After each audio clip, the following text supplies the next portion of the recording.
স্বাগত টানা 1 ঘন্টার বিরতিহীন সংবাদ দুপুরে। আপনাদের সঙ্গে আছি আমি সুফি আহমেদ। আমি আতিফ আঞ্জুমান। শুরুতে জানিয়ে দেব শিরোনাম। সৌদির টিকিট পেতে আজও ভিড়, ভিসা ও ফ্লাইট নিয়ে জটিলতা হবে না আশা করছেন পররাষ্ট্রমন্ত্রী।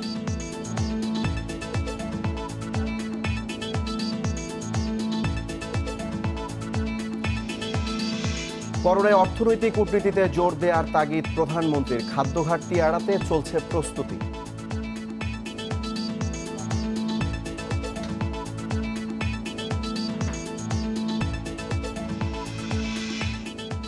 খালেদা জিয়ার মুক্তিকে দুর্বলতা মনে করলে বিএনপি ভুল করবে, মন্তব্য কাদেরের। বিশ্বের শীর্ষ সন্ত্রাসীদের সঙ্গে আঁতাত করছে তারেক, বললেন পানি সম্পদ উপমন্ত্রী। কক্সবাজার জেলা পুলিশে বড় আকারের রদবদল, একযোগে 600 পুলিশ সদস্যকে বদলির আদেশ।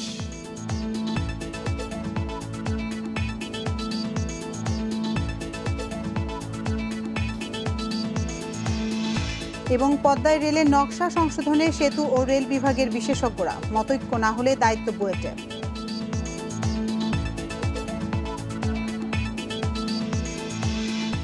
শিরোনাম শুনছিলেন এতক্ষণ, এবার চলে যাচ্ছে পুরো খবরে। টিকিট কিনতে আজও রাজধানীর সোনারগাঁও হোটেলে সৌদি এয়ারলাইন্সের বুথের সামনে ভিড় করেছেন টোকেন প্রাপ্তরা। সকালে 501 থেকে 850 পর্যন্ত টোকেন প্রাপ্তদের দেয়া হচ্ছে টিকিট। আগামী রোববার পর্যন্ত পর্যায়ক্রমে 1500 সিরিয়াল পর্যন্ত টিকিট দেওয়ার কথা জানিয়েছে সৌদি এয়ারলাইন্স কর্তৃপক্ষ। টিকিট কাটতে আসা প্রবাসীদের টোকেন পরীক্ষা করে হোটেলের ভেতরে ঢুকতে দিচ্ছে কর্তৃপক্ষ। এদিকে নির্ধারিত টোকেনের বাইরে অনেকে দাঁড়িয়ে আছেন সোনারগাঁও হোটেলের বাইরে। এখনও টোকেন পানি এমন অনেকেও রয়েছেন সেখানে। যদিও সৌদি এয়ারলাইন্স জানিয়েছে সীমিত ফ্লাইট থাকায় আগামী বৃহস্পতিবার আগে নতুন করে আর কোনো টোকেন দেওয়া হবে না। আগে রিটার্ন টিকিট কেটে রেখেছেন এমন অনেকেও দাঁড়িয়ে আছেন কারওয়ান বাজারে। তাদের দাবি বাংলাদেশ বিমানের মতো সৌদি এয়ারলাইন্সও ভিসার মেয়াদ দেখে যেন টিকিট দেয়। অন্য এয়ারলাইন্সের রিটার্ন টিকিট কেটে রাখা প্রবাসীরাও কারওয়ান বাজারে ভিড় করছেন। এদিকে সৌদি আরব যাওয়ার আগের 48 ঘন্টায় কোভিড পরীক্ষার ফল নিয়ে উদ্বিগ্ন অনেক প্রবাসী। যদিও সরকারের পক্ষ থেকে জানানো হয়েছে করোনা পরীক্ষার ফলাফল দ্রুত দেয়া হবে প্রবাসীদের।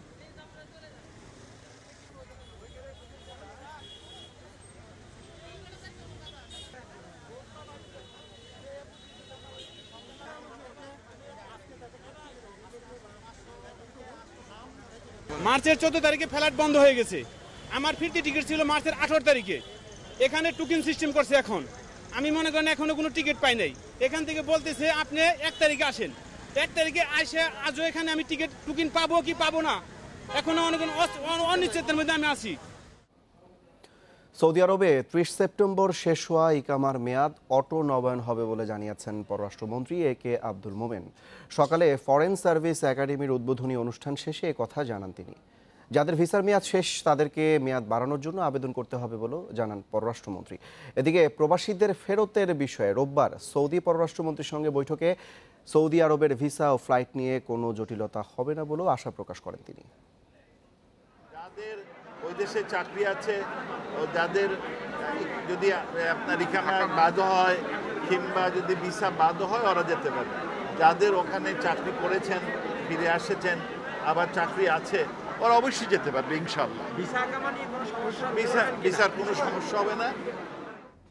করোনা পরিস্থিতিতে রাজনৈতিক কূটনীতির পরিবর্তে অর্থনৈতিক কূটনীতিতে জোর দিতে হবে বলেছেন প্রধানমন্ত্রী শেখ হাসিনা। করোনার কারণে দেশে যেন কোনো খাদ্য ঘাটতি দেখা না যায় সে লক্ষ্যে খাদ্য উৎপাদন, মজুত ও সরবরাহে সরকার সাধ্যমতো চেষ্টা করছে বলেও জানালেন তিনি। সকালে ফরেন সার্ভিস একাডেমির নতুন ভবন উদ্বোধন অনুষ্ঠানে গণভবন থেকে ভিডিও কনফারেন্সের মাধ্যমে যোগ দিয়ে একথা বলেন শেখ হাসিনা। করোনা মোকাবেলায় পুরো বিশ্বকে ঐক্যবদ্ধ হয়ে কাজ করার আহ্বান জানান প্রধানমন্ত্রী। বঙ্গবন্ধু কন্যা বলেন, আওয়ামী লীগের উপর এদেশের মানুষের আস্থা আছে বলেই বারবার ভোট দিয়ে নির্বাচিত করেছে এবং দীর্ঘদিন ক্ষমতায় থাকার সুফল পাচ্ছে জনগণ। মুজিব বর্ষে ক্ষুধা ও দারিদ্র্যমুক্ত বাংলাদেশ গড়ে তোলাই মূল লক্ষ্য বলেও জানান প্রধানমন্ত্রী শেখ হাসিনা।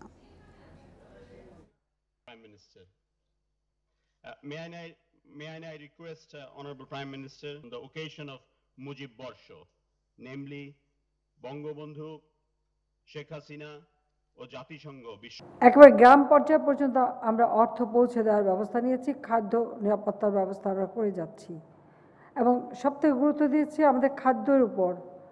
কারণ আমি জানি করোনা ভাইরাসের কারণে বিশ্বে হয়তো দুর্ভিক্ষ দেখা দিতে পারে, কিন্তু বাংলাদেশের যেন কোনো মতে সেই দুর্ভিক্ষের ছোঁয়া না লাগে।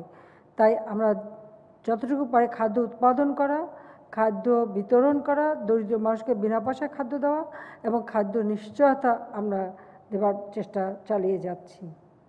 পাশাপাশি অন্যান্য অর্থনৈতিক কার্যক্রমগুলো আমরা সীমিত আকারে অব্যাহত রেখে যাচ্ছি। এ বিষয়ে আরো জানাতে কক্সবাজার থেকে আমাদের সাথে সরাসরি যুক্ত হচ্ছেন সহকর্মী তৌফিকুল ইসলাম। তৌফিকুল, একসাথে যে এত পুলিশের বদলি, এর কারণ হিসেবে জেলা পুলিশ কি বলছে আর কিভাবে এই নির্দেশনা বাস্তবায়ন করা হবে?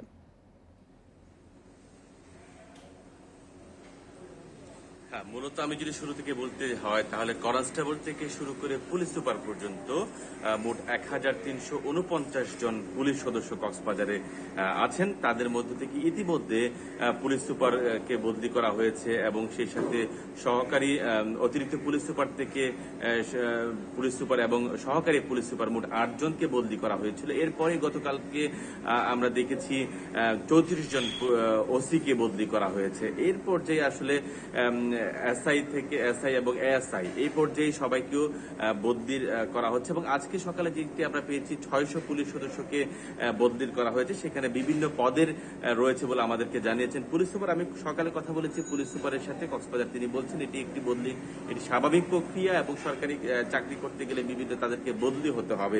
তো সেই প্রেক্ষিতে এই বদলি আদেশ। তবে এত সংখ্যক পুলিশ সদস্যকে একেবারে পুরো কক্সবাজার জেলায় যতগুলো পুলিশ সদস্য আছে সবাইকে একযোগে বদলি করা হয়েছে এই বিষয়ে তিনি বলছেন যেহেতু সম্প্রতি সময়ে একটি ঘটনা এখানে ঘটে গেছে, সেই কারণে কিন্তু পুলিশের প্রতি মানুষের যে জনগণের যে আস্থা সেটি ফিরিয়ে আনতে হয়তো তারা এই কাজটি করছেন। তবে আরেকটি বিষয় আপনাকে জানাতে চাই যে মেজর সিনহা নিহত হওয়ার পরপরই কিন্তু ওসি প্রদীপ সহ 9 জনকে প্রত্যাহার করে নেওয়া হয়েছে এবং এই ছাড়া বাকি যতজন এখানে আছেন আজকে কনস্টেবল থেকে শুরু করে এসপি পর্যন্ত যাদেরকে বদলি করা হয়েছে তাদেরকে কিন্তু প্রত্যাহার করা হয়নি, তাদেরকে স্বাভাবিক প্রক্রিয়ার মাধ্যমে তাদেরকে বদলি করা হয়েছে। এবং আজকে যে 600 জনের যে বদলি আদেশ এসছে সেটির পরপরে কিন্তু বাকি যে সকল সদস্য আছে পুলিশ আছে তাদেরকেও কিন্তু বদলি আদেশ আসবে। এটি আজকের মধ্যে সকল সদস্যের যে বদলি সেটি হওয়ার সম্ভাবনা আছে বলে আমরা একটি বিশ্বস্ত সূত্রে জানতে পেরেছি। তবে এই বিষয়ে আপনাকে বলে রাখি ইতিমধ্যে কিন্তু পুলিশ সুপার গতকালকে পুলিশ সুপার জয়েন করেছেন কক্সবাজারে এবং অতিরিক্ত পুলিশ সুপার থেকে শুরু করে যে সহকারী পুলিশ সুপার তারাও কিন্তু যোগদান করবেন এবং ইতিমধ্যে আমরা জেনেছি বেশ কয়েকজন ওসি তারা কক্সবাজারের আসার মধ্যে রয়েছেন এবং তারা শীঘ্রই আজকে সন্ধ্যার মধ্যে তারা যোগদান করার কথা রয়েছে। তবে সব বিষয় হচ্ছে মূলত আমি এই বিষয়ে কথা বলেছি, এখানকার সুশীল সমাজের মানুষের সাথে কথা বলেছি, তারা বলছেন যে সিনহা নিহত হওয়ার পরে যে পুলিশের প্রতি মানুষের যে আস্থাহীনতার যে সৃষ্টি হয়েছে সেটি মূলত ফিরিয়ে আনতে এই উদ্যোগটি আসলে ভূমিকা রাখবে বলে তারা মনে করছেন। কক্সবাজার থেকে পুলিশ বাহিনীতে রদবদলের সবশেষ তথ্য জানাচ্ছিলেন আমাদের সহকর্মী তৌফিকুল ইসলাম। রেলমন্ত্রী ও পরিকল্পনা মন্ত্রীর পরিদর্শনের পর পদ্মা সেতু রেল প্রকল্পের নকশা জটিলতার জট খুলছে। সিদ্ধান্ত হয়েছে সেতু বিভাগ, রেলের বিশেষজ্ঞ প্রকৌশলী ও পরামর্শকেরা একসঙ্গে বসে করবেন এই সমস্যার সমাধান। তাতেও মতৈক্য না হলে দায়িত্ব দেওয়া হবে বুয়েটকে।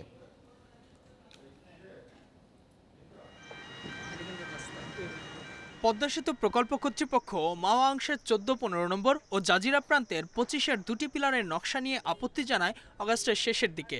এরপর থেকে কাজ বন্ধ প্রায় 1 মাস, চলে চিঠি চালাচালি। এ অবস্থায় সরকারের উচ্চ পর্যায় থেকে ফাস্ট ট্র্যাক এ প্রকল্পের নকশা জটিলতার দ্রুত সমাধানের নির্দেশ আসে। বৃহস্পতিবার সেখানে যান পরিকল্পনা ও রেলমন্ত্রী। মূল সেতুর নির্মাণ যখন শেষের দিকে তখন কাজ শুরুর প্রায় 5 বছর পর এসে রেল সংযোগ প্রকল্পের নকশা জটিলতা চোখে পড়েছে সেতু বিভাগের। এতে প্রশ্ন উঠেছে রেল ও সেতু বিভাগের কাজের সমন্বয় নিয়েও। প্রশ্ন আপনি করতে পারেন, আপনার সেটা অধিকার আছে। হিউম্যান এরারও হতে পারে, I don't deny human error যে কোনো বড় প্রকল্পে, ইভেন কি মহাশূন্যে পাঠায় আমেরিকান না মাঝে মাঝে উল্টাপাল্টা হয়ে যেতে পারে। We have time to correct. এখনও আমাদের হয়তো একটু কষ্ট বাড়তে পারে, আই ডোন্ট নো, একটু সময় বাড়তে পারে, আই ডোন্ট নো। যেহেতু এটা ইঞ্জিনিয়ারিং প্রবলেম, আমরা মনে করি যারা এক্সপার্ট আছে তারা এটা নিয়ে বসবে এবং সর্বোপরি আমাদের বুয়েট যারা সবার উপরে যদি এই দুই ব্রিজের মাঝখানে যদি কোনো ডিফারেন্স অফ অপিনিয়ন হয় বা ইঞ্জিনিয়ারের মধ্যে, আমরা আশা করতেছি যে তারাই এই বিষয়টি রিজলভ করতে পারবে। এদিকে 2 প্রকল্পের পরিচালক সহ বাস্তবায়নকারী সংস্থাকে নানা নির্দেশনা দেওয়া হয়েছে সরকারের পক্ষ থেকে। এ পর্যন্ত নকশা জটিলতার যেসব সম্ভাব্য সমাধানে এসেছে তাতে কোনো পিলারই ভাঙতে হবে না। শুধু এখানে একটি সমস্যা, সেটা হচ্ছে যেটা বলা হচ্ছে, যেটা 15.5 হরিজন্টাল ক্লিয়ারেন্স অবস্ট্রাকশন ফ্রি। এটার ব্যাপারে একটু আমাদের কনসেপ্টে একটু মতনৈক্য, একটু দ্বিমত আছে। তো সেটা আমরা একটা ইন্টারফেস মিটিংয়ের মাধ্যমে সেটা কারিগরি দিকটা আমরা পদ্মা ব্রিজের সাথে এটা সলভ করব। আমরা চিঠি দিয়েছি, এখন আমরা ডিসকাস করতেছি, উইল রিজলভ ইট। 39,246 কোটি 80 লাখ টাকার এই প্রকল্প বাস্তবায়ন করছে চায়না রেলওয়ে গ্রুপ লিমিটেড। নির্মাণ কাজ শেষ হবে 2024 সালের জুনে। যে কোনো রাস্তা বা মহাসড়ক নির্মাণ করার ক্ষেত্রে প্রয়োজনীয় উচ্চতা রেলের কাছ থেকে বা নদীর ক্লিয়ারেন্স দরকার কিনা তা জেনে নেয় বিআরডব্লিউটি এর কাছ থেকে সড়ক বিভাগ। একইভাবে অন্যান্য সংস্থাও বিভিন্ন বিভাগের সঙ্গে সমন্বয় করে এই কাজগুলো করে। তবে পদ্মা রেল লিঙ্ক প্রকল্পের পিলার নিয়ে যে জটিলতা তৈরি হয়েছে তাতে সেতু বিভাগ অভিযোগ করছে তাদের সঙ্গে কোনো আলোচনা বা সমন্বয় না করে এই পিলার নির্মাণ করা হয়েছে, যার কারণেই এই জটিলতা। ইজাজুর রহমান, ইন্ডিপেন্ডেন্ট নিউজ, মাওয়া, মুন্সিগঞ্জ। দেখছেন বিরতিহীন সংবাদ দুপুর। সংবাদে আরো যা যা থাকছে। চালের দাম বাড়ায় মিলারদের কারসাজি দেখছেন আড়তদাররা। বেড়েছে আলু ও ভোজ্য তেলের দামও।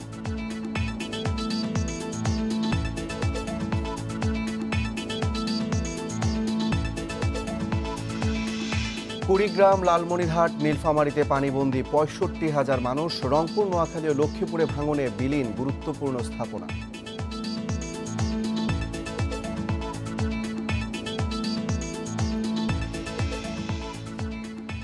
বর্জ্য পানিতে করোনার উপস্থিতি মিললেও তা জীবিত নয়, তাতে ভাইরাসটির কিছু মৃত জিনের অস্তিত্ব রয়েছে। এতে আপাতত সংক্রমণ ঝুঁকি দেখছেন না গবেষকেরা। তবে তারা বলছেন এর মাধ্যমে ওই এলাকার আগাম সংক্রমণ পরিস্থিতি আঁচ করা সম্ভব। এসব তথ্য মিলেছে নোয়াখালী বিজ্ঞান ও প্রযুক্তি বিশ্ববিদ্যালয় ও নর্থ সাউথ বিশ্ববিদ্যালয়ের যৌথ গবেষণায়। ড্রেন পয়নালার পানিতে মিলেছে করোনা ভাইরাসের উপস্থিতি, তবে তা মৃত। প্রাথমিকভাবে এতে সংক্রমিত হওয়ার সুযোগ না দেখলেও এ নিয়ে বড় পরিসরে গবেষণার প্রয়োজন আছে বলে মনে করেন বিজ্ঞানীরা। দেশে সংক্রমণ শুরুর পর 10 জুলাই থেকে 27 আগস্ট পর্যন্ত নমুনা সংগ্রহ করা হয় নোয়াখালীর একটি আইসোলেশন সেন্টারের আশেপাশের এলাকা থেকে। নোয়াখালী বিজ্ঞান ও প্রযুক্তি বিশ্ববিদ্যালয়ের মাইক্রোবায়োলজি বিভাগের আরটিপিসিআর এর পরীক্ষার পর পানিতে করোনা জিনের অস্তিত্ব পেয়েছেন গবেষকেরা, তবে তা মৃত। একটা ভয় থেকে যা পানি থেকে সংক্রমণ হয় কিনা, এখন পর্যন্ত কোনো রিপোর্ট পাওয়া যায়নি যে পানি থেকে সংক্রমণ হয়। আর পানিতে আমরা শুধু আপনার ভাইরাসের জেনেটিক ম্যাটেরিয়ালটা ডিটেক্ট করতে পারছি, আমরা কিন্তু ভাইরাসের জীবিত না মৃত এটা আমরা এখনো জানি না। আমরা যদি একটা কমিউনিটির 1 লাখ মানুষকে টেস্ট করাতে পারি, সেক্ষেত্রে দেখা যাবে আমাদের 1 লাখ মানুষকে টেস্ট করাতে হচ্ছে। কিন্তু আমরা যদি সেখানকার বর্জ্য পানি নিয়ে টেস্ট করি, তাহলে দেখবো যে সেখানে কয়েকটা স্যাম্পলিং করে আমরা বলে দিতে পারি যে এই এলাকায় করোনার উপস্থিতি আছে না নেই। রোগতত্ত্ববিদরাও বলছেন পানি থেকে করোনা সংক্রমণের তথ্য এখনও জানা নেই, তবে ময়লা পানিতে ভাইরাসটির জিন শনাক্ত হওয়া বেশ গুরুত্ববহ। মলমূত্রের মাধ্যমে যে ভাইরাসটা বের হয় সেটা পরিবেশে গিয়ে বেঁচে থাকতে পারে না। এই পরিবেশ থেকে ভাইরাসের উপস্থিতি বোঝা যায় যে সেই এলাকায় সেই অঞ্চলের মানবদেহে করোনা ভাইরাসের সংক্রমণ ঘটেছে, অথবা করোনা ভাইরাসের সংক্রমণ ঘটে গেছে, পরবর্তীতে এই বর্জ্য পানিতে ভাইরাসের উপস্থিতি যদি পাওয়া যায় তাহলে বোঝা যাবে এই এলাকায় সংক্রমণটা হয়ে গেছে। যুক্তরাজ্যের সেন্টার ফর ইকোলজি অ্যান্ড হাইড্রোলজিও বলছে বর্জ্য পানি পরীক্ষা করে জানা সম্ভব তাতে কী পরিমাণ করোনা ভাইরাস রয়েছে। এতে অন্তত 1 সপ্তাহ আগে সে এলাকার সংক্রমণের সম্ভাব্য পরিস্থিতি আঁচ করা যাবে। Shahriar Anirban, Independent News, Dhaka. ঢাকা দক্ষিণে বছরে প্রায় 300 কোটি টাকার ময়লা বাণিজ্য হচ্ছে, অথচ সিটি কর্পোরেশন পাচ্ছে মাত্র 9 কোটি টাকা। অভিযোগ পাওয়া গেছে দরপত্র হয়ে যাওয়ার পর ময়লা সংগ্রহের বিল দ্বিগুণ পর্যন্ত বাড়ানো হয়েছে। না দিতে চাইলে সংগ্রহ বন্ধ রাখছে ঠিকাদাররা। সিটি কর্পোরেশনই তাদের সুযোগ করে দিচ্ছে বলে মন্তব্য নগরবিদদের। দক্ষিণ ঢাকার ঘনবসতিপূর্ণ এলাকা হলো দনিয়া। এখানকার একটি এলাকায় বর্জ্য সংগ্রহ করেন সাইফুল হোসনা দম্পতি। ময়লা ভবনের নিচ থেকে নিলে 100 টাকা, সিঁড়ি বেয়ে সংগ্রহ করলে দ্বিগুণ। দুজনের মাসিক বেতন মাত্র 11,000 টাকা, অথচ তারাই সংগ্রহ করছেন 70,000 টাকার বেশি। এটা মানে উপরের বিল হলো 200 টাকা, আমরা তো মানে বেতনে কাজ করি, মালিকের যা বেতন তুললে নিয়ে যায়। বাড়তি বিলের বিরুদ্ধে কারোর দাঁড়াবার সুযোগ নেই। কারণ কেউ প্রতিবাদ করলেই ময়লা সংগ্রহ বন্ধ, অর্থাৎ প্রতি এলাকার সব মানুষ এক একজন ঠিকাদারের কাছে জিম্মি। রোড থেকে কয়েক লক্ষ টাকা ওঠায়, এটার মধ্যে আছে আপনার 30টা ফ্ল্যাট, এটার মধ্যে আছে 36টা ফ্ল্যাট। তাহলে আমরা এখন কি করব? আমরা তো সবার কাছে জিম্মি, আর কিছুতেই কিছু এলেই ওনারা ময়লা নিতে না করে দেয়। প্রথম যখন শুরু করেছিল 20 টাকা থেকে, ঠিক আছে, 20 টাকা থেকে পরে করলো 40 টাকা। এই এক তারিখে বলা হয়েছে 100 টাকা করে দিতে হবে, টেন্ডার আনছে জয়। প্রতিটি ওয়ার্ডে ময়লা ব্যবস্থাপনা বাবদ ঠিকাদাররা 12 লাখ টাকা করে দেবে কর্পোরেশনকে। এতে দক্ষিণ সিটির বছরে আয় 9 কোটি টাকা। এই সিটিতে জনসংখ্যা 1 কোটি 20 লাখ, গড়ে 5 জনের একটি পরিবার হলে প্রায় 24 লাখ পরিবার ময়লার বিল দিচ্ছে। একটি পরিবার যদি 100 টাকা করেও দেয় তাতে মাসে আসে 24 কোটি টাকা, আর বছর শেষে এ পরিমাণ দাঁড়ায় 288 কোটি টাকা। এছাড়াও রয়েছে কয়েক হাজার রেস্তোরাঁ ও দোকানের বিল। হোল্ডিং ট্যাক্স দেওয়ার পরেও প্রতি মাসে এই ময়লার বিল কেন দিতে হবে এমন প্রশ্ন নগরবাসীর। জবাবে ঢাকা দক্ষিণ সিটি কর্পোরেশন বলছে তারা বর্জ্য ব্যবস্থাপনার জন্য 2% কর নিচ্ছেন, তবে সেটি এসটিএস থেকে ময়লার ভাগাড়ে নিয়ে যাওয়া পর্যন্ত। আর নগরবাসীর বাসাবাড়ি থেকে এসটিএস পর্যন্ত ময়লা নিয়ে আসার দায়িত্ব দেওয়া হয়েছে ঠিকাদারদেরকে। দক্ষিণ সিটিতে ঠিকাদার নিয়োগের মাধ্যমে বর্জ্য ব্যবস্থাপনাকে অযৌক্তিক দাবি করছেন নগরবিদেরা। বলছেন এতেই ময়লা বাণিজ্যের সুযোগ তৈরি হয়েছে। সেবা কাজটিকেই বাণিজ্যিক কর্মকাণ্ডে পরিণত করা তাদের জন্য হবে গর্হিত অপরাধ। টেন্ডার দিয়ে সেবা দেওয়ার নামে প্রত্যেকটা ঘর থেকে, প্রতিটা বাড়ি থেকে নতুন ধরনের চার্জ আরোপ করা, এটি কখনোই গ্রহণযোগ্য হতে পারে না। তবে দক্ষিণ ঢাকার মেয়র বলছেন সর্বোচ্চ 100 টাকার বেশি কেউ নিতে পারবে না। নির্দেশনা অমান্য করলে নেওয়া হবে ব্যবস্থা। তার মানে এই না যে যেখানে কম ছিল 20 টাকা, 30 টাকা, 50 টাকা, যে সকল এলাকা গরিব এলাকা সেখানে কম ছিল সেগুলো বাড়িয়ে দিতে হবে। যেখানে অতিরিক্ত ছিল 100 টাকার ঊর্ধ্বে ছিল সেখানে সর্বোচ্চ 100 টাকা, 100 টাকার উপরে তারা নিতে পারবে না।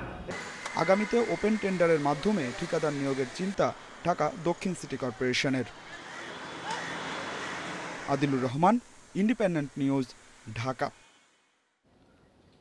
গত 8 মাস ধরে কোটি টাকা সরকারি পাজেরো জিপে ব্যক্তিগত যাতায়াত স্বাস্থ্য অধিদপ্তরের 100 কোটি টাকার মালিক গাড়ি চালক আব্দুল মালেকের। অধিদপ্তরের কোন বিভাগের জ্বালানি জুগিয়েছে তারও কোনো তথ্য নেই, খোঁজ মিলছে না গাড়িটির চাবি ও লগ বইয়েরও। ঢাকা মেট্রো ঘ 13-29-79 কোটি টাকার বিলাসবহুল পাজেরো জিপ 2010 সালে এটি কেনে স্বাস্থ্য অধিদপ্তর। নতুন গাড়ি পাওয়ার আগে এ বছরের জানুয়ারি পর্যন্ত 3 বছর গাড়িটিতে চড়েছেন স্বাস্থ্য শিক্ষার ডিজি এনায়েত হোসেন। সে সময় এর ড্রাইভার ছিলেন আব্দুল মালেক। আর ফেব্রুয়ারির পর থেকে এটিকে ব্যক্তিগত, এমনকি নিজের ডেইরি ফার্মের দুধ পরিবহনও করেছেন তিনি। 1 সপ্তাহ ধরে গাড়িটিকে দেখা যাচ্ছে অধিদপ্তরের সামনে। মালেকের গাড়ি সে সময় আসতো, বাসায় যাইতো, তারপর অনেক কিছু দুধ জানতো। গাড়িটি স্বাস্থ্য অধিদপ্তরের সংক্রামক রোগ কর্মসূচি সিডিসির টাকায় কেনা। প্রশ্ন উঠেছে, মালেকের ব্যক্তিগত গাড়ি ব্যবহারের তেল খরচ জুগিয়েছে কে? আমরা দিতাম, কিন্তু পরবর্তীতে একটা অর্ডার হয়েছে যে এনসিডিসি বহন করবে না আর কি, জ্বালানি ও রক্ষণাবেক্ষণ। আমরা এখন আর কিছু দিচ্ছি না। ওটা এনসিডিসিতে গিয়ে জানা গেল তারা তেল দিয়েছেন ফেব্রুয়ারি পর্যন্ত, পরিকল্পনা বিভাগও নিচ্ছে না দায়। এনায়েত হোসেন এবং উনি মহাপরিচালক মেডিকেল এডুকেশনে চলে যাওয়ার পর এই গাড়ির তেল সরবরাহের বিষয়ে আমাদের কাছে কোনো তথ্য নেই। এই গাড়ির তথ্যটা আমি সঠিক জানি না, তবে আমাদের প্ল্যানিংয়ে পিএমআরের না, টিউ সাহেব জানতে পারে। কে তেল দেয়? আমাদের তো না, তো তা আমি জানি না। তো আব্দুল মালেকের বদলি ডিউটি করতেন ড্রাইভার হারুনুর রশিদ। তিনিও জানেন না গাড়ির চাবি ও লগ বইয়ের খোঁজ। কোনো তথ্য নেই পরিবহন বিভাগেও। এটা তো মালিক সাহেব বলতে পারবো তেলটা কেটা দিছে, এটা ক্ষতি আপনারা দেখতে পারেন, মালিক সাহেবকে জিজ্ঞাসা করতে পারবেন। এটা তো একজনের সিগনেচার ছাড়া তো আর উনি তেলও নিতে পারবে না, আর নয়তো ওনার পার্সোনালভাবে উনি তেল কিনে চালাইতেও পারে। গাড়িটা হলো সিডিসি প্রোগ্রামের গাড়ি। সিডিসি প্রোগ্রামের গিয়ে আপনি জানতে পারেন যে এই গাড়িটার তারা কতদিন পর্যন্ত তেল ইস্যু করছে। গাড়িটি স্বাস্থ্য শিক্ষার মহাপরিচালক এনায়েত হোসেনের নামে বরাদ্দ, দায় নিতে চান না তিনিও। কারো কাছেই কোনো তথ্য নেই। এই অধিদপ্তরের 6 তলা থেকে নিয়ে একেবারে নিচতলা পর্যন্ত যতগুলো বিভাগ আছে, কেউই জানে না এই গাড়িটির চাবি কোথায়, গাড়ির লগবুক কোথায় জানে না কেউ। আর এই 8 মাসে এই গাড়িটির তেল কে দিয়েছে সে বিষয়টি স্বীকার করছে না কেউ। এমনকি স্বাস্থ্য অধিদপ্তরের যেটি মিডিয়া সেল, সেই মিডিয়া সেলে লিখিত আবেদন করেও কোনো তথ্য পাওয়া যায়নি। তার মানে কি কোটি টাকার এই পাজেরো গাড়ির কোনো মূল্যই নেই স্বাস্থ্য অধিদপ্তরের কাছে, যে তার কোনো খোঁজে রাখেননি তারা? Hasan Misbah, independent News, Dhaka. 1/11 সময়ও আটক হয়েছিলেন শফিউল্লাহ আল মুনির, গ্রেপ্তার হয়েছেন পর্নোগ্রাফি আইনে। এবার জালিয়াতি করে বাগিয়েছেন বারের লাইসেন্স। আর তার এই অপকর্মের বলি হয়েছেন গুলশানের হর্স অ্যান্ড হর্স রেস্টুরেন্টের মালিক মেহেরুন সারা মনসুর। তার বাবা অর্থনীতিবিদ আহসান এইচ মনসুর জানিয়েছেন তার প্রবাসী মেয়েকে প্রতারণা করে ফাঁসিয়েছেন মুনির। বুধবার গুলশানের হর্স অ্যান্ড হর্স রেস্টুরেন্টে অভিযান চালায় মাদকদ্রব্য নিয়ন্ত্রণ অধিদপ্তর। গোপন সংবাদের ভিত্তিতে রেস্টুরেন্টে চালানো অভিযানে অনুমোদনহীন 203 বোতল বিভিন্ন ব্র্যান্ডের বিদেশি মদ, 810 ক্যান বিয়ার, 2 কেজি নিষিদ্ধ সীসা ও 3টি হুক্কা জব্দ করা হয়। আটক করা হয় ম্যানেজার সহ 2 জনকে। এই ঘটনায় মামলা হয় রেস্টুরেন্ট মালিক মেহেরুন সারা মনসুর ও 2 কর্মচারী মোহাম্মদ মুনির ও সরোয়ারের বিরুদ্ধে। তবে আসল হোতা ও একই ঠিকানায় বারের লাইসেন্স নিয়ে ব্যবসায়িক পার্টনার হওয়া শফিউল্লাহ আল মুনিরের নাম মামলায় আসেনি। এখানে সীসাও খাওয়ানো হয়, সীসা পাওয়া গেছে 2 কেজি এবং হুক্কা পাওয়া গেছে 3 পিস। এবং আমরা ইতিমধ্যে এগুলো সংরক্ষণের দায়ে 2 জনকে গ্রেপ্তারও করেছি। একজন মনির এখানকার অ্যাকাউন্টস অফিসার এবং নাহিদ সরোয়ার এখানকার ম্যানেজার। আর মালিক পলাতক আছেন মেহেরুন নেসার মনসুর। আমরা অবশ্যই তার বিরুদ্ধে মামলা করব। এর আগেও প্রতারণা, পর্নোগ্রাফি সহ বেশ কিছু মামলার আসামি শফিউল্লাহ আল মুনির। 111-এ আটক হওয়া মুনির কৌশলে বেরো হয়ে আসেন ওই সময়েই। এখন একটি প্রতারণা মামলায় কারাগারে আছেন মুনির। মেহেরুন সারার বাবা অর্থনীতিবিদ আহসান এইচ মনসুর জানিয়েছেন তার প্রবাসী মেয়েকে প্রতারণা করে ফাঁসিয়েছেন মুনির। অল্প সময়ের পরিচয়ে তার সঙ্গে যৌথ ব্যবসার সিদ্ধান্ত হয়েছিল। মুনির বলেছিলেন তার বারের লাইসেন্স দিয়ে মদ বিক্রি হবে, এর মাধ্যমে কমবে রেস্টুরেন্টের পরিচালনার খরচ। তবে পুরো ঘটনাটিই ছিল তার পরিকল্পিত। তাকে মানে একটা হ্যারাস আননেসেসারিলি তাকে হ্যারাস করা হচ্ছে। এবং why you want to, if you have an issue with a company, any company, you should handle them, call them up, you show them the show cause notice. Raid করতে হবে কেন? লাইসেন্সটা মুনির নামে। তো সে এসে বলছে যে তোমার এত চালু রেস্টুরেন্ট আছে, এই আছে, তুমি একটা আমাকে এখানে একটু অপারেট করতে দাও আমার কোম্পানিকে, এন্ড শি গেভ ইট। এসব ক্ষেত্রে মামলার আগে মাদকদ্রব্য নিয়ন্ত্রণ অধিদপ্তরের পুরো বিষয়টি আরও ভালোভাবে খতিয়ে দেখা প্রয়োজন ছিল বলেও মনে করেন মেহেরুন সারার বাবা অর্থনীতিবিদ আহসান এইচ মনসুর। রেজওয়ানুল হক, ইন্ডিপেন্ডেন্ট নিউজ, ঢাকা। রাজধানী বাজারে পেঁয়াজের পর এবার বেড়েছে চাল, আলু সহ ভোজ্য তেলের দাম। চালের দাম বাড়ার পেছনে মিলারদের কারসাজিকে দায়ী করছেন আড়তদাররা। প্রতিনিয়ত এসব পণ্যের দাম বাড়তে থাকায় নাভিশ্বাস ক্রেতাদের। পরিস্থিতি সামাল দিতে সরকারের কঠোর নজরদারি চান তারা। নিত্যপণ্যের দাম নিয়ন্ত্রণে আসছে না।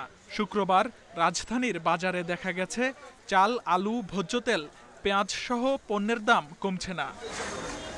দেশীয় পেঁয়াজ এখনও বিক্রি হচ্ছে 80 টাকা কেজিতে, 70 টাকা কেজি আমদানি করা পেঁয়াজ। সরবরাহ পর্যাপ্ত থাকার পরও বিক্রেতারা বেশি দামে কেনার অজুহাত দিচ্ছেন। তুলনামূলক ক্রেতা কম, কিন্তু বাজার কমতেছে না। 5 দিনে তো 5 বস্তা পেঁয়াজও বিক্রি করা যায় না, তারপরে পাল্লায় বস্তা কাটা তো কোনো কাস্টমারই নেই। সপ্তাহের ব্যবধানে সব ধরনের চালের দাম বেড়েছে কেজিতে প্রায় 2 থেকে 3 টাকা পর্যন্ত। আলুর কেজি পাইকারিতে বিক্রি হচ্ছে 34 থেকে 36 টাকায়, খুচরায় তা 40 থেকে 42 টাকা। এটা 28, এটা 48 টাকা কেজি। এখন আমরা বেশ কিন্তু এখন কিনতে যদি যাই তাহলে 48 টাকা কিনে নিতে হবে, তাহলে 50 টাকা বেচতে হবে। তো 2 দিন আগে কিনছি, এখন 48 টাকা বেচতেছে। খোলা সয়াবিন তেলের প্রতি লিটারের দাম 5 টাকা বেড়ে 90 থেকে 100 টাকা।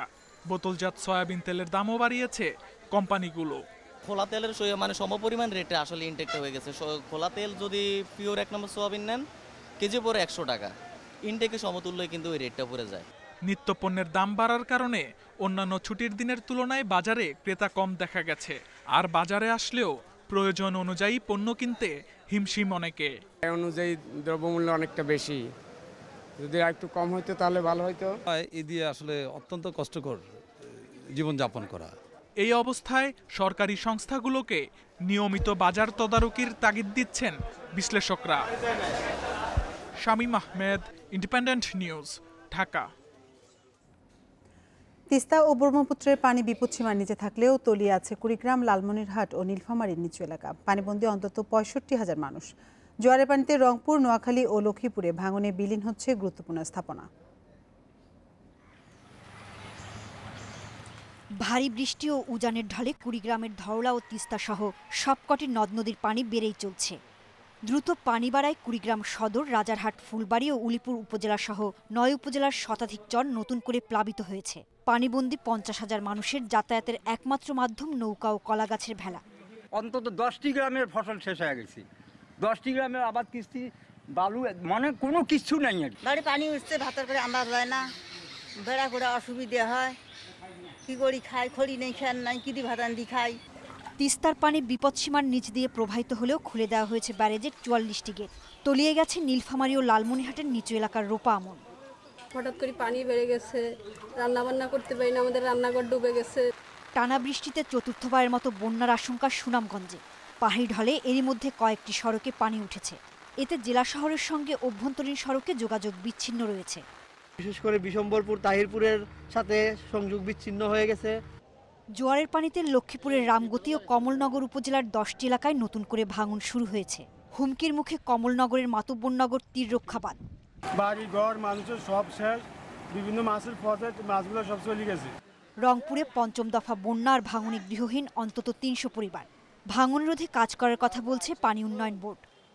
এখন এটা এমার্জেন্সি ডিক্লেয়ার হয়ে গেছে। এটার উপর ২০০-২৫০ কেজি ওজনের জিও ব্যাগ ৫,০০০টি আর সিনথেটিক ব্যাগ ৮,০০০ পরিমাণ এখানে ডাম্পিং করা হচ্ছে। এদিকে মেঘনার অব্যাহত ভাঙনে নোয়াখালীর হাতিয়া, সুবর্ণচর ও কোম্পানিগঞ্জের অন্তত ৫ লাখ মানুষ রয়েছে আতঙ্কে। সোহেলি জাহান, ইন্ডিপেন্ডেন্ট নিউজ ডেস্ক।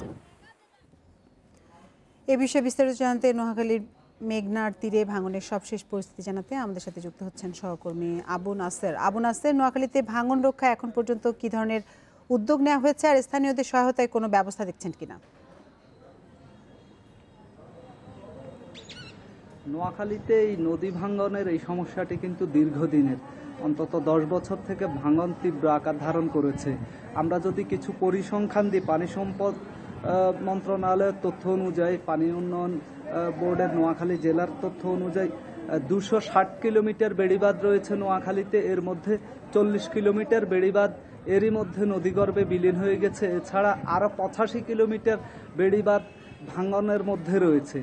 গত 10 বছরে অন্তত 50,000 পরিবার গৃহহারা হয়েছে ভাঙনের ফলে। গত 8 মাসেই শুধু 30,000 পরিবার বাস্তুহারা হয়েছে এই ভাঙনের ফলে। তো পানি উন্নয়ন বোর্ড এই ভাঙন প্রতিরোধে কি ব্যবস্থা করেছে আমরা জানতে চেয়েছিলাম। তারা জানিয়েছে এই পর্যন্ত অন্তত 800 কোটি টাকার মতো বিভিন্ন প্রকল্পে নদী ভাঙন রোধে ব্যয় করা হয়েছে। তার মধ্যে কাজের কাজ কোনোটিই হয়নি বলে স্থানীয় বাসিন্দাদের অভিযোগ।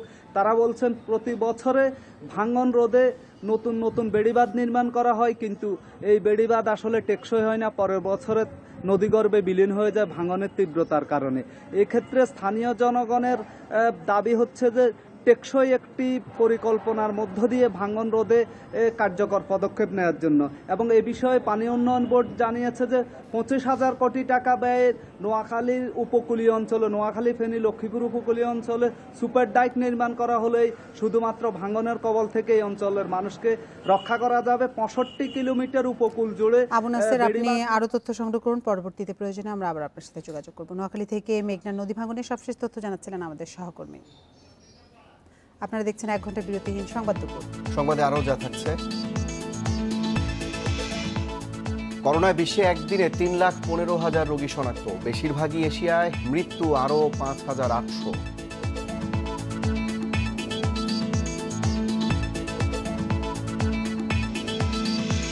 কোয়ারেন্টাইন বিষয়ে সরকারের নির্দেশনার বাইরে যাবে না শ্রীলঙ্কা ক্রিকেট, প্রয়োজনে সিরিজ স্থগিতের হুঁশিয়ারি।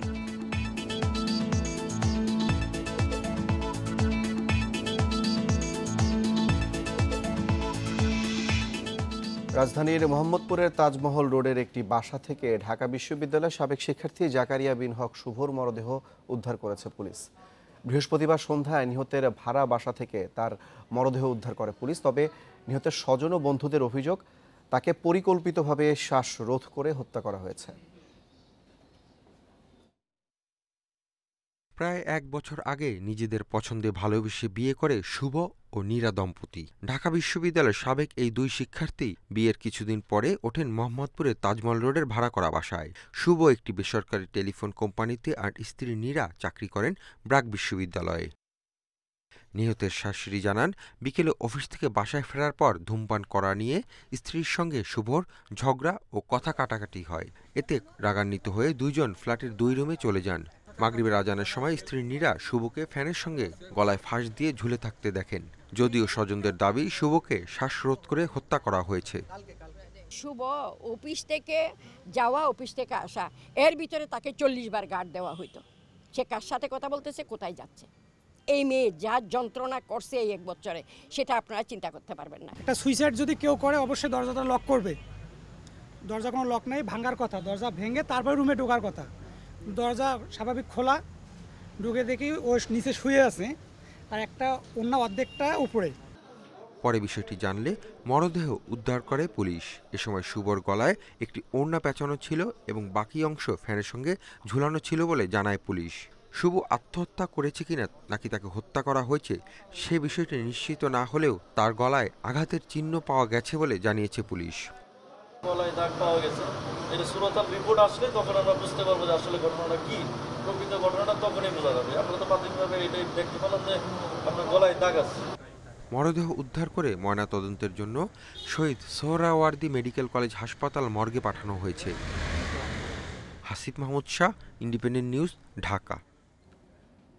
ফরিদপুরে পুলিশি নির্যাতনের ভাইরাল ভিডিওর বিষয়টি তদন্তে কমিটি গঠন করেছে জেলা পুলিশ। ভাঙ্গা উপজেলা যুবলীগের সাংগঠনিক সম্পাদক শেখ আরাফাত ও পুলিশ পরিদর্শক আহাদুজ্জামানের কথোপকথনের ভিডিও ফেসবুকের মাধ্যমে ভাইরাল হলে বিতর্কের সৃষ্টি হয়। সোমবার রাতে ফেসবুকে ভিডিওটি আপলোড করা হয়। সোমবার ভাঙ্গা উপজেলা যুবলীগের সাংগঠনিক সম্পাদক শেখ আরাফাত একটি ভিডিও পোস্ট করেন তার ফেসবুক আইডি থেকে। সেখানে চোখ বাঁধা অবস্থায় তাকে একজন জেরা করছেন। আরাফাত অভিযোগ করেন, তাকে গত ৫ জানুয়ারি কাউলিবেড়া এলাকা থেকে পুলিশ গ্রেপ্তার করে। হাতকড়া পরিয়ে গাড়ির মধ্যে ৪ জন পুলিশ সদস্য মারধর করেন বলে অভিযোগ তার। পরে আরাফাতকে ডিবি পুলিশের গাড়িতে তুলে চোখ বেঁধে ফেলা হয়। 2 পায়ে লাঠি দিয়ে পেটানো হয় বলে অভিযোগও রয়েছে। এরপর সেখানে যান জেলা গোয়েন্দা পুলিশের সে সময়ের ওসি আহাদুজ্জামান। সেই ঘটনার ভিডিও আপলোড করা হয়েছে বলে দাবি করেছেন ভুক্তভোগী আরাফাত। এসপি অফিসের 3 তলায় যখন আমাকে নিয়ে গেল, 3 তলায় নিয়ে যাওয়ার পরে তাদের আসল রূপ আমি দেখতে পারলাম। আর 3 তলায় নিয়ে আমাকে 4 হাত পাও দিয়ে এভাবে আটকিয়ে মাঝখান দিয়ে লাঠি ভরে 2 পাশে 2টা চেয়ার দিয়ে ঝুলে চোখ তো বাঁধাই ছিল, হ্যান্ডকাপ পরে আমার পায়ের তেলায় কমপক্ষে 400-500 বাড়ি দিয়েছে। তবে ভাইরাল হওয়া ভিডিওটি কোথায় তিনি পেয়েছেন সে বিষয়ে জানাননি আরাফাত। ভিডিওটি সামাজিক যোগাযোগ মাধ্যমে ছড়িয়ে পড়লে নানা বিতর্ক তৈরি হয়। এর জেরে ধরেই গত মঙ্গলবার 3 সদস্যের তদন্ত কমিটি গঠন করে পুলিশ। 3 সদস্য বিশিষ্ট তদন্ত কমিটি গঠন করেছেন অতিরিক্ত পুলিশ সুপার প্রশাসনকে সভাপতি করে।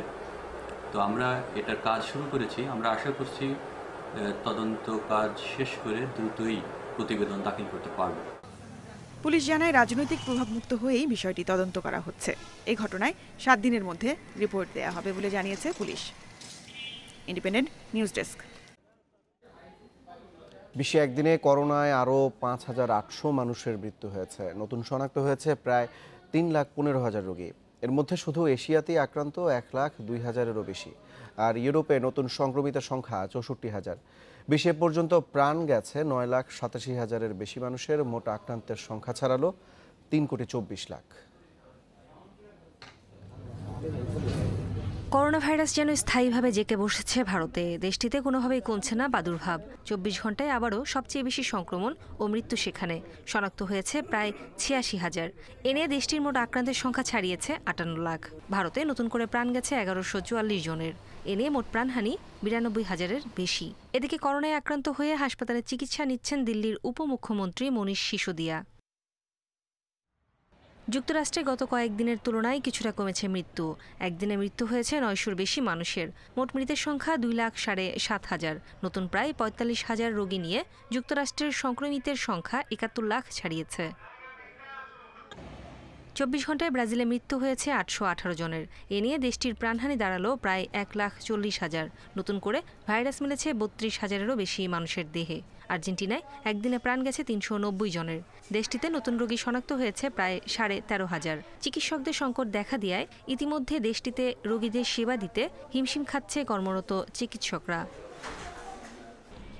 এদিকে দ্বিতীয় ধাপের সংক্রমণের নাকাল ইউরোপে নতুন করে প্রাণ গেছে 600 মানুষের, যার মধ্যে শুধু রাশিয়াতে মৃত্যু 150 জনের। নতুন 10,000-এর বেশি রোগী নিয়ে স্পেনে আক্রান্ত ছাড়ালো 7 লাখ।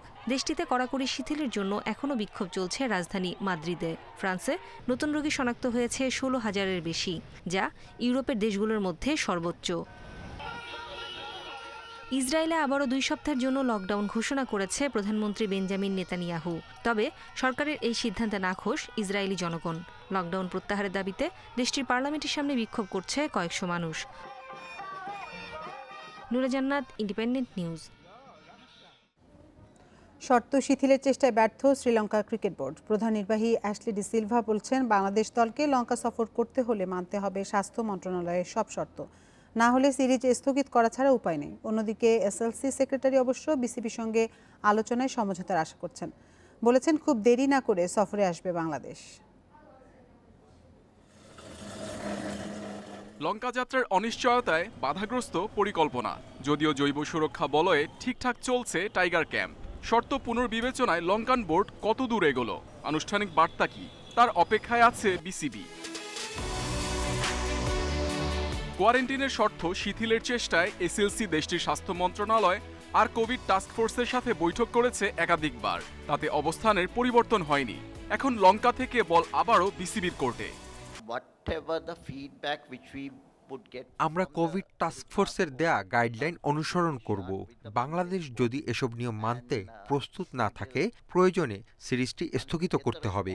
আর যদি তাই হয়, আগামী বছর একই সময় সিরিজ আয়োজন করার চেষ্টা করব। শ্রীলঙ্কা দল অনেকটাই প্রস্তুত সিরিজের অপেক্ষায়। বোর্ড সেক্রেটারি আর লঙ্কান অধিনায়ক আশাবাদী। কঠোর স্বাস্থ্য নির্দেশিকা মানতে হচ্ছে আমাদের। আমি ধন্যবাদ জানাতে চাই কর্তৃপক্ষকে, যারা কিনা এই মহামারীর মধ্যেও আন্তর্জাতিক ক্রিকেট ফেরাতে আমাদের সঙ্গে একমত হয়েছেন। বিসিবির সঙ্গে আলোচনা অব্যাহত রেখেছি। এসব বিষয় নিয়ে বোঝাপড়া করছি। বিশ্বাস করি একটা সমঝোতায় আসতে পারবো। আশা করছি খুব দেরি না করে বাংলাদেশ দল শ্রীলঙ্কায় আসবে।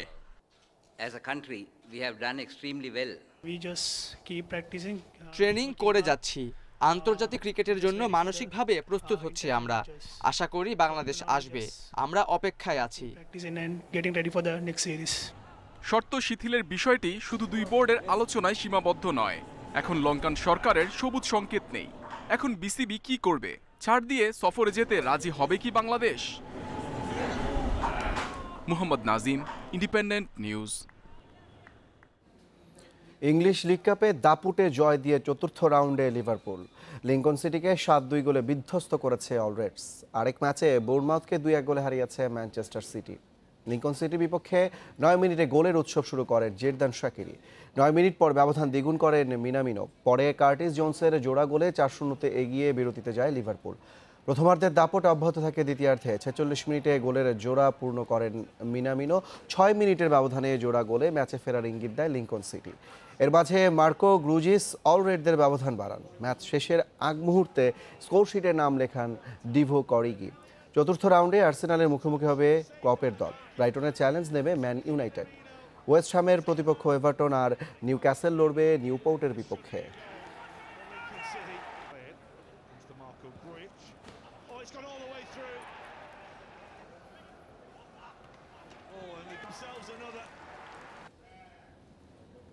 এই ছিল বিরতির সংবাদ দুপুরে। ইন্ডিপেন্ডেন্ট টেলিভিশনে সব খবর আরো বিস্তারিত জানতে চোখ রাখুন ফেসবুক, ইউটিউব এবং টুইটারে। ধন্যবাদ সবাইকে।